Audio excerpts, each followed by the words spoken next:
జయహ పత్రిసి మనం అద్భుత సృష్టి బుక్ నుంచి శ్రీమతి డిఎన్ఏ స్వర్ణలత మేడం గారు రచించిన ఈ బుక్లో నుంచి మనం డిఎన్ఏ గురించి తెలుసుకుంటూ వస్తున్నాం. మరి లైట్ బాడీ యాక్టివేషన్ భౌతిక స్థాయిలో జరుగుతుంది, అది 12 లెవెల్స్లో జరుగుతుంది అని తెలుసుకున్నాం. యాక్టివేషన్ జరిగేటప్పుడు మనలో వచ్చే మార్పులు 12 లెవెల్స్ జరుగుతాయి. మరి 7 లెవెల్స్ గురించి తెలుసుకున్నాం. మరి ఇవాళ 8th లెవెల్ గురించి తెలుసుకుందాం. మరి ఎంత చక్కగా మన బాడీలోని మార్పులు తెలుసుకుంటున్నాం. ఈ స్థితిలో మనం అందరిలో మాస్టరీని చూస్తాం, అంటే వాళ్ళు ఎంతో ఎన్లైటన్ అయిపోతూ ఉంటారన్నమాట. మరింతగా గ్రహానికి సేవ చేయాలని ఉన్నతంగా కోరుకుంటూ ఉంటాం. మనం ఇప్పుడు చేసే సేవ కాకుండా ఇంకా ఇంకా ఇంకా తపనగా ఉంటాం, ఇంకా సేవ చేయాలనే ఆలోచనతో ఉంటాం.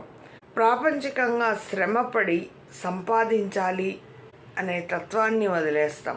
మనం ఇప్పుడు ఏం సంపాదించాలనుకుంటాం? బ్రహ్మజ్ఞానాన్ని సంపాదించాలనుకుంటాం. మనలోని డిఎన్ఏ యాక్టివేషన్కి మనము ధ్యానం ఇంకా ఇంకా ఇంకా సాధన చేయాలనుకుంటాం. అవన్నీ తాత్కాలికం అనుకుంటాం. ఏవి? ప్రాపంచికంగా శ్రమపడ్డం అంతా కూడా మన శరీరాన్ని కష్టపెట్టుకోవడం, మన శరీరం కోసం మనం పాకులాడటం అంతా టెంపరీ అని అర్థమవుతుంది. పీనియల్ పిట్యూటరీ గ్రంథులు ఇంకా మరింతగా మారుతూ ఉంటాయి. దీని కారణంగా తలనొప్పి వస్తూ ఉంటుంది. అంటే ఇవన్నీ మన బాడీలో మార్పులు. మనం 8th లెవెల్ గురించి తెలుసుకుంటున్నాం.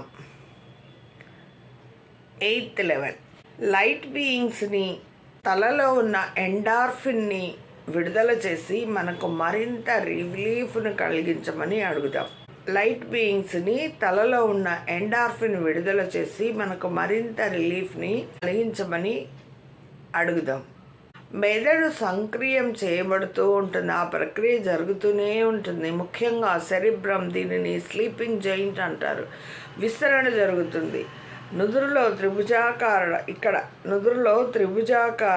సీడ్ స్ఫటికాలు, ఇంకా మెదడు యొక్క కుడివైపున ఉన్న రికార్డర్ స్ఫటికాలు, మరి 8, 9, 10 చక్రాలు యాక్టివేట్ చేయబడతాయి. మనకు చక్రాలు ఇవి 7 అనుకుంటూ ఉంటాం. షట్చక్రాలు అంటాం, సహస్రార స్థితి అంటాం, ఇంకా 8, 9, 10, 11, 12, ఇంకా 5 ఉన్నాయి మనకు తల మీద. మనలో జరిగే మార్పులు చెప్పటానికి, వాటి గురించి చెప్పటానికి మాటలను వెతుక్కోవాల్సి వస్తుంది.